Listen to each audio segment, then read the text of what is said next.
மாதொரு வாகனாக விளங்கக்கூடிய கையிலே வீட்டிலிருந்து அன்பாளிக்கக்கூடிய சிவபெருமான் அங்கும் எனாதபடிக்கு எல்லா இடத்திலேயும் இருந்து அருள்வாளித்துக் கொண்டிருக்கிறார் என்று சொன்னால் அவருடைய புகழை நாம் தினமும் பாடிக்கொண்டே இருக்க வேண்டும்.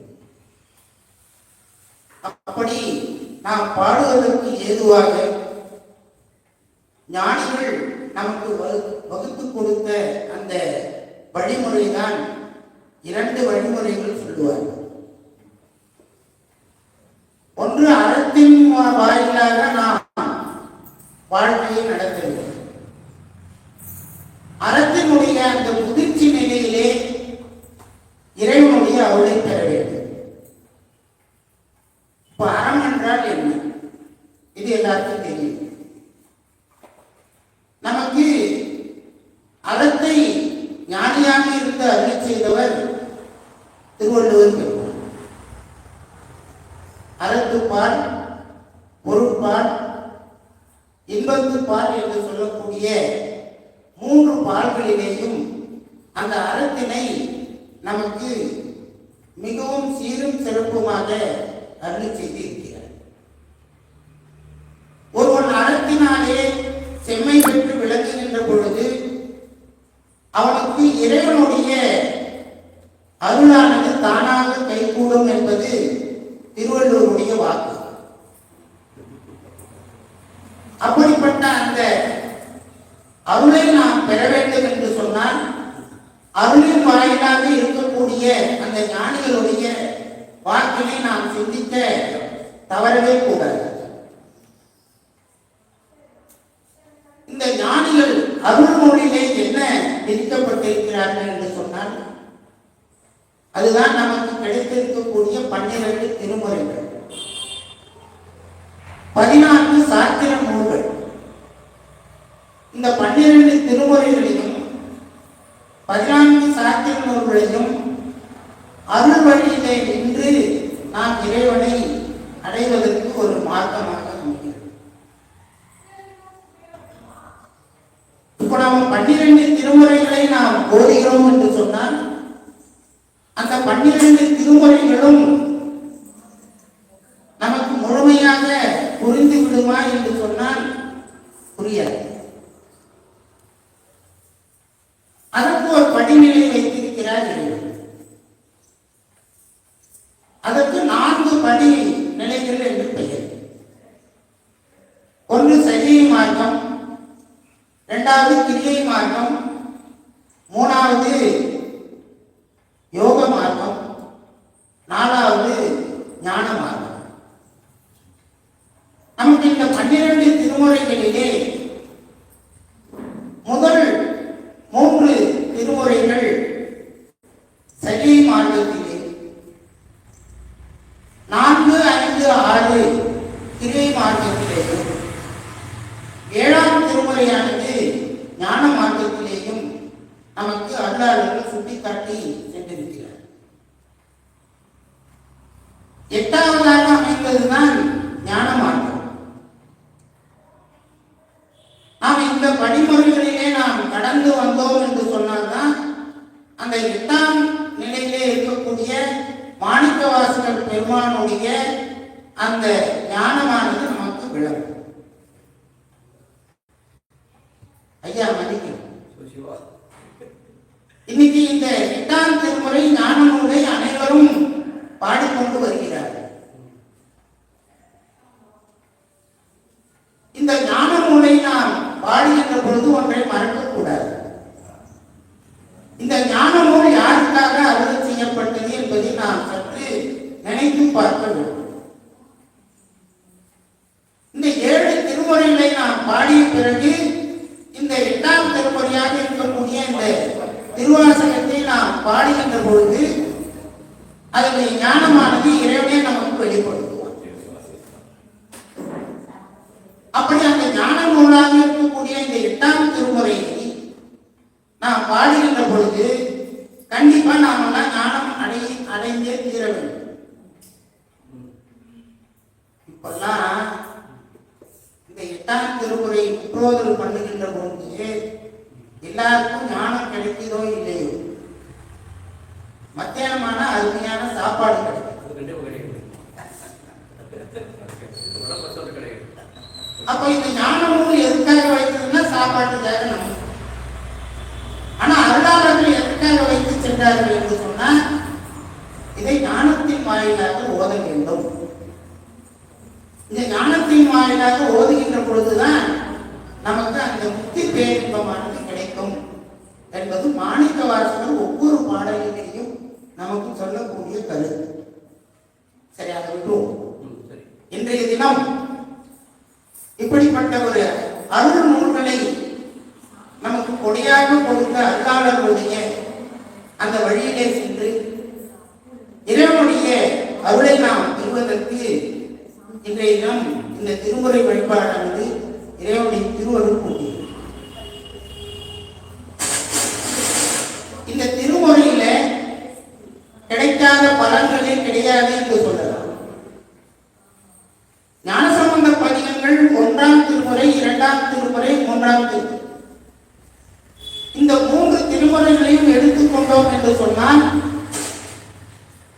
இந்த 3 திருமுறைகளையும் ஞானசம்பந்தருக்கு இறைவன் கொடுக்காத இந்த போகங்களே கிடையாது. திருவேலி மேலையில பஞ்சத்தை போக்குவதற்காக அடியார்களுக்கு உணவு கொடுக்கிறார், அதுக்காக படிக்காசு கொடுக்கிறார். அது மட்டுமல்ல, அவருடைய தந்தையார் சிவ வேள்வி செய்வதற்கு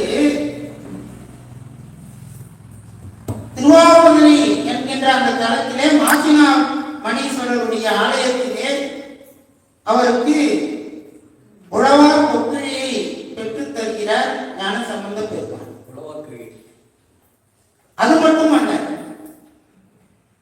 மயிலாப்பூரிலே சிவனேசன் என்று சொல்லக்கூடிய அடியாருடைய மகள் சாம்பலாக இருக்கின்ற பொழுது அந்த சாம்பலை பின்னாக மாற்றி தரக்கூடிய அற்புத பதிகங்களை எல்லாம் இந்த 1ஆம் திருமுறையிலேயும் 2ஆம் திருமுறையிலேயும் 3ஆம் திருமுறையிலேயும் நம்முடைய விஞ்ஞான சம்பந்த பெருமான் அளவு கடந்து நமக்கெல்லாம் அருள் செய்திருக்கிறார்.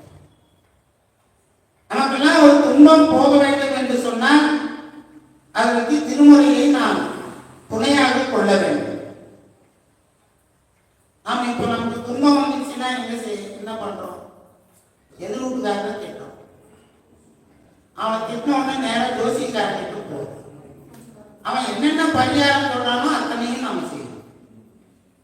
அதையெல்லாம் தவிர்த்து இந்த திருமுறையிலே நாம்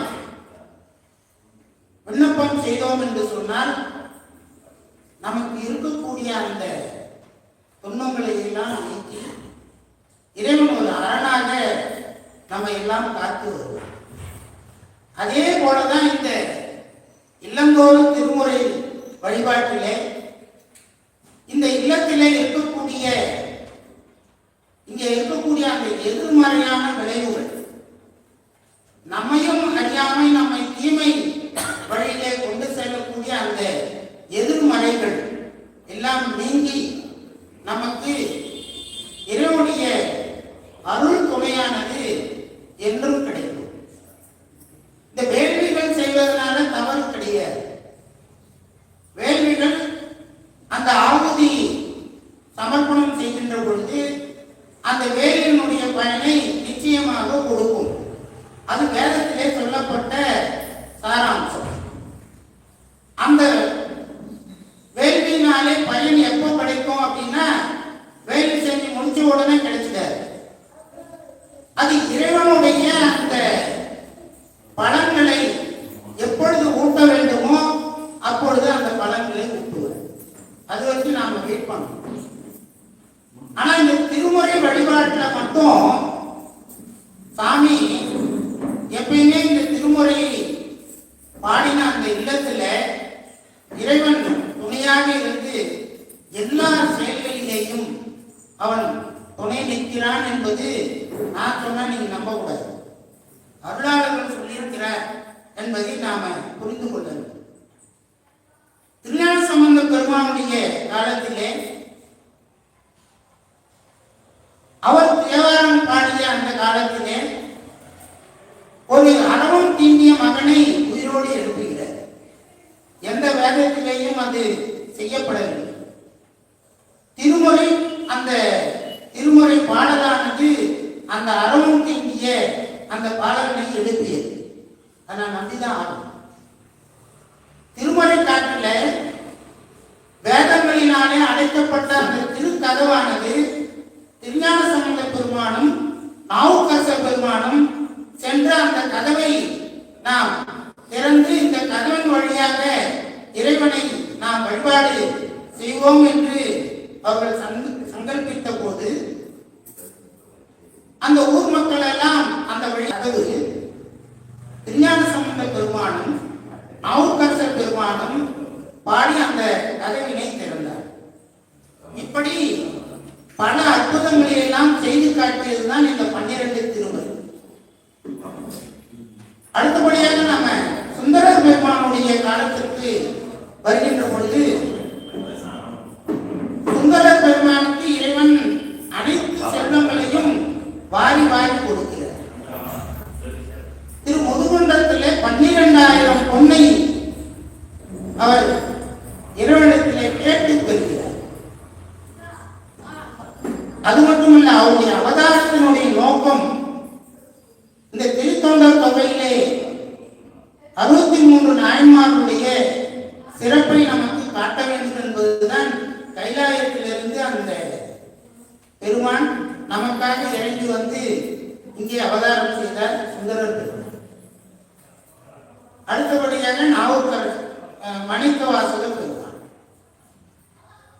இப்படி இந்த 4 நெறியிலேயும் நின்ற இந்த ஆன்மாக்களை ஞான நெறிக்கு கொண்டு செல்ல வேண்டும் என்பதற்காக தான் கைலாயத்திலிருந்து இறைவனை கீழே இறங்கி நம்முடைய திருப்பெருந்துறைக்கு எழுந்தருளி குருந்த மரத்தடியிலே மாணிக்கவாசகருடைய அவதாரத்தை நமக்கெல்லாம் காட்டினார்.